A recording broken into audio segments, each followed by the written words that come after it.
Kia ora, I'm Erin J. Doyle. Welcome to my channel. Apparently, 'tis the season to talk about author websites because two other author tubers have recently done videos on this. So Meredith Phillips and Nicole Wilbur both have videos. I will put them in the link. They are both talking about building their author website. I actually launched mine in June 2019, I think. Since then I've made quite a few changes. Originally it had kind of a quite dark gothic-y kind of aesthetic, which to me made sense because my poetry is quite dark and I was intending to, am intending to write this big vampire thing. My neighbours are socialising, my apologies, I hate them too. So yes, the dark aesthetic kind of worked. But in the last few months I've been thinking, I just don't think it really works. Particularly that I've got this YouTube channel and I don't think I come across as a dark, brooding, gothic kind of gal. So I thought maybe a bit of a reshape of the aesthetic was in order. The other thing that's changed from the beginning to now is that when I first launched it, I was so confident about certain things that were true of the book I was writing on, like the title. So I had a page on my website specifically for my upcoming novel. That's now had to be hidden, talking hard, because I've reconsidered the title, and until I've resettled on the title and any changes that are required to the blog blurb with that change, I don't want that page to be visible. Why can't I talk? I'm just gonna persevere. So, in the last few months I've, in addition to hiding some of the content, I've also changed the colour of the background and that kind of thing. I'm at the point now where it's not perfect, but I'm okay with it. Except the publications page. It's so boring. It's basically, like, I think it's a good page to have on your website. Like, this is where you go to find out, like, basically my catalogue of work. And so I have a thing saying, look, debut novel to be announced. And then I have a list of all of my previously published work.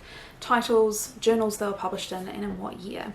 And then I've got links to whichever journal has published it, so you can find either where you can buy a copy of the journal, where you can read a free online copy of the poem in question, or you can find like an archived reference of the journal's information. So you might not be able to access and read it, you might not be able to order it, but at least you can see this journal existed and this is, issue number 51 with my piece in it. So I kind of thought this was a good way of kind of showing, this is my full backlog, here are the things you can buy and see via other websites. But when I was looking at my page recently, I kind of did the due diligence of checking that all my links worked.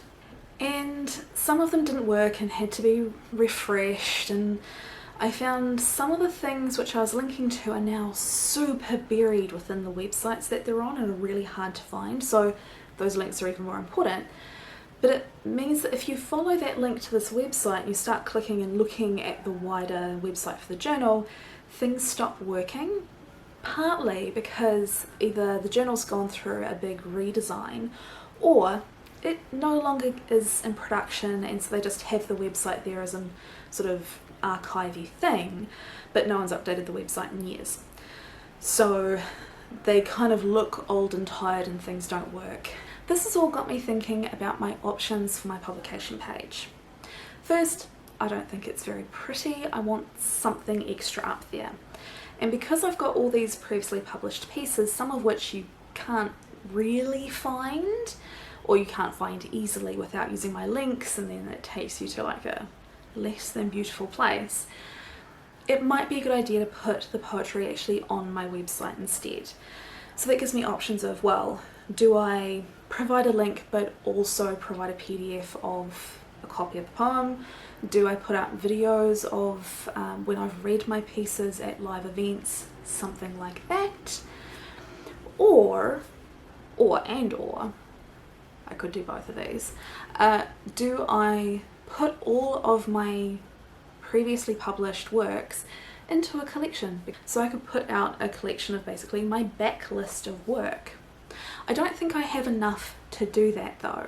So it would have to be either like acknowledge that this is just like a little short thing, or I couple it with new work. If I go with that option, obviously that's considerably more work, but also it might be really hard to kind of combine my old work with my new work, because in the last, I guess 4 years, my poetry's taken on a considerably more political tone, and that might be hard to kind of mix in with my previous work.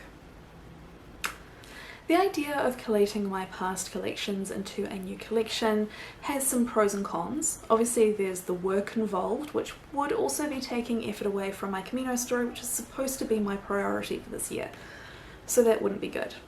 There's also a slight dilemma I have with one of my previously published pieces being a teensy bit colossally controversial, in that I wrote a story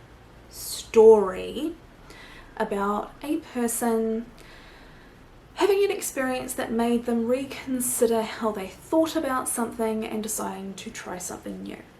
I have read that piece at public events, and every time I have had multiple people say to me that that piece made them reconsider their preconceptions and prejudices, had made them change their mind, and where can they go to learn more, and I have directed them and their wallet towards a certain group of people. That group of people feels that what I wrote was dehumanizing, disrespectful, and is actively harming them financially by costing them business through the misrepresentation of what they do. Now,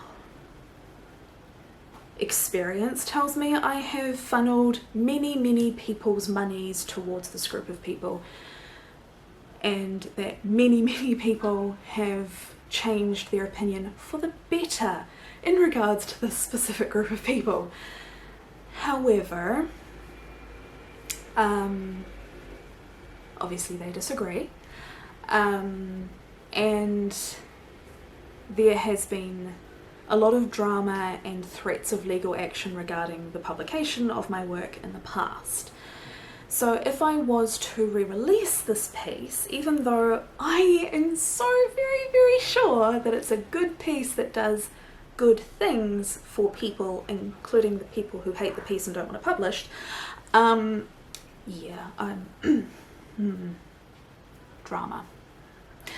And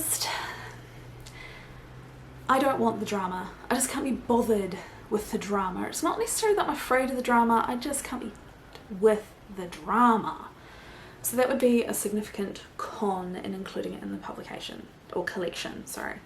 If I exclude it from the collection and it's the only one that's excluded, then that feels like being a coward, which I'm not down with either. So kind of a con either way, regardless of how I handle the re-release of that one piece. One significant pro of publishing a collection of my past works is that I never got an author copy of one of the journals I was published in. It was accidentally sent to an old address. They did offer to send me a new one, but at the time there was some very significant stuff going on in my life and I just couldn't be bothered dealing with it. And I was like, oh, I'm sure it'll be fine. It'll get back to me, because I assumed that the people it was sent to would like return to sender it or forward it to my forwarding address, but clearly they're thieves. So I never got it. And if I re-release it in a collection, then I finally get that physical copy of this poem, which is actually really important to me because it's pretty much a summary of my medical history in poem form. So having a physical copy of it instead of just, you know, a Word document on my hard drive of it would be quite lovely. Obviously, I have a few things to think about, whether I go with the publication route, and if so, what do I put in it? Old stuff and new stuff, all the old stuff, or just the not controversial stuff? Many things to decide there. Do I put pictures on my publication page? Do I put videos? Do I put PDFs of previously published work? There are so many different options, and I need opinions, so if you have one, drop it in the comments. I'd appreciate it. If you liked this video, give it a like. If you're new, hit subscribe and ring that bell so you can stay up to date with my various nonsenses, and I'll see you next time. Bye!